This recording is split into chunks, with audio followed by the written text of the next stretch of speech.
Well, here in Maranello, of course, you can hear here those parts being made. Every single Ferrari ever made has been made here in Maranello, and they had a strong year in 2024. And some of the key drivers, of course, was personalization. This is very much about luxury and exclusivity here, and you can have the customers picking the color of their car, for example. And something that the current CEO Benedetto Vigna has been pushing quite aggressively. And personalization makes about 20% of revenue now. They also had good, strong demand from the key market, the US. They say shipments to the Americas was up 8% in Q4. They see this continuing into 2025. But of course, there's a question of potential tariffs coming into play from the Trump administration. And the CEO yesterday was saying, look, it brings an element of uncertainty. We have to wait and see. And of course, you can think, given the profile of the usual Ferrari customer, they can pass on some of those tariffs quite easily. But 25 will be an important year for Ferrari. They see the growth continuing this year.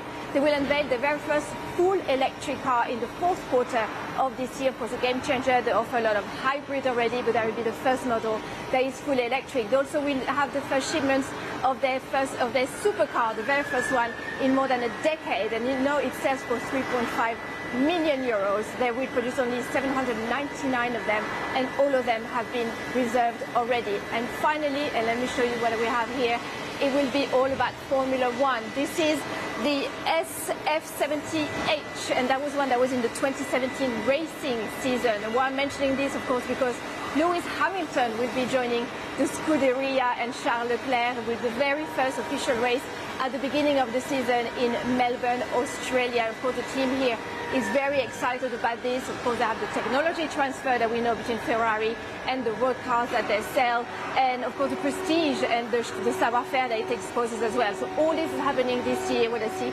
more growth happening for Ferrari and a lot of challenges with the switch also to electric. We have a new, if you want, a new category that is blossoming in US. The importance of racing, of Formula One, for Ferrari must be seen on three different angles. One is, from a commercial point of view, it's a platform, universal platform that allows sponsors to be interested in what we do. The second is on technical side. For example, the story of electric Ferrari that we will unveil end of this year, well, it is a journey that started 2009 with the Formula One. The last step before the electric car is the F80, because over there we have components done in-house.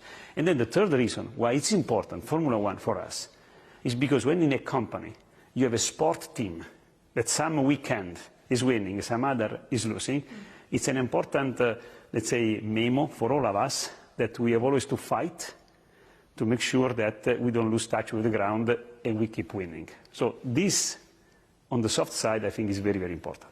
And talking of the team, of course, Lewis Hamilton doing his first test drives, the start of the season in March in Australia. How are the preparations going, and how excited are you about the start? The preparation is going well. It came here the 19th of January. The day after, we had a lot of fun on the bridge, because when he was racing together with Charles on the track in Fiorano.